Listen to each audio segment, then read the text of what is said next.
India alliance ने गठबंधन तो बना लिया है, लेकिन इस गठबंधन में ना ही दलित वोटर को साधने वाली मायावती नजर आ रही हैं और ना ही बड़े मुस्लिम वोट बैंक को साधने वाले ओवैसी नजर आ रहे हैं।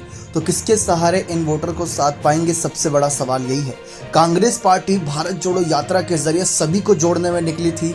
गठबंधन तो कर लिया तमाम पार्टियों के साथ, लेकिन अभी भी कई सवाल है कि कई सारे चेहरों को कई जनता अलग अलग तरीके से अपना नेता मानती है। जैसे कि दलित वोटर्स की ही बात कर ले, भले ही बिखर रहे हों, लेकिन मायावती के साथ वह खड़े नजर आते हैं। इस बात की गवाही पिछले 2 चुनाव देते हैं। जब से मोदी लहर आई है, उसके बावजूद भी मायावती का वोट बैंक उत्तर प्रदेश में काफी मजबूत नजर आया दलित वोटों के बीच।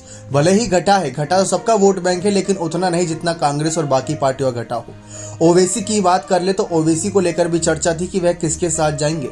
अगर ओवैसी की पार्टी भी जुड़ जाती तो उत्तर प्रदेश में, पश्चिमी यूपी में खेला कर सकते थे भाजपा के साथ, ओवैसी मायावती सब मिलकर। लेकिन मायावती ने तो साफ कह दिया कि वह अकेले चुनाव लड़ेंगी।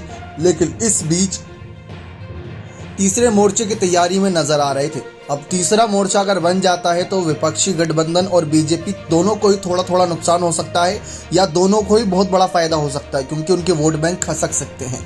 इस बीच चर्चा इस बात की थी कि आखिर ये कैसे पॉसिबल होगा कि इंडिया अलायंस अब कैसे इन 2 बड़े चेहरों के बिना चुनाव लड़ेगी। लेकिन कोशिश पूरी की गई थी कि इनको साथ रखा जाए, लेकिन ये भी नजर आया था कि ना ही ओवैसी को बुलाया गया विपक्षी बैठक में, ना ही मायावती को बुलाया गया। ओवैसी ने भी साफ इनकार कर दिया उस बैठक में शामिल होने से, उस गठबंधन का हिस्सा बनने से। उन्होंने कह दिया था ये तो बड़े आला कमान नेताओं का गठबंधन है, यहाँ पर सिर्फ एक की चलती, और सबको पता है वो कांग्रेस का जिक्र कर रहे थे। मायावती ने सपा पर निशाना साध दिया। तो हर कोई अलग अलग तरीके से इंडिया दल को आड़े हाथ ले रहा है, लेकिन कोई ज़्यादातर नेता यहाँ पर समर्थन में नजर नहीं आया। अब चर्चा इस बात की है कि क्या तीसरा गठबंधन बनता नजर आएगा, तीसरा मोर्चा बनता नजर आएगा। अगर ऐसा होता है तो ये बहुत बड़ा कहीं ना कहीं झटका हो सकता है इंडिया अलायंस के लिए, क्योंकि एक तरफ विपक्ष पूरी कोशिश कर रहा है कि साथ एकजुट होकर चुनाव लड़ा जाए, और दूसरी तरफ तीसरा अगर मोर्चा बन जाता है तो ये बड़ा नुकसान होगा। एक समय पर ओवैसी ने मायावती की खुले मन से तारीफ भी की थी, कहा था कि प्रधानमंत्री बनने लायक हैं, बड़ी नेताओं में गिनती होती है मायावती की।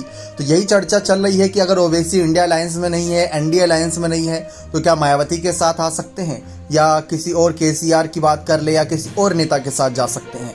तो ये चर्चा का माहौल बनना है कि आखिर कैसे इंडिया अलायंस इन 2 नेताओं की कमी को पूरा करेगी, कैसे इन 2 नेताओं की कमी को नहीं खलने देगी जनता को। आपको क्या लगता है कि क्या इनके बिना इंडिया अलायंस कामयाबी पा लेगा उतनी जितनी वो सोच के चल रहा है? अपनी राय कमेंट सेक्शन में जोड़ दीजिएगा। बहुत बहुत धन्यवाद।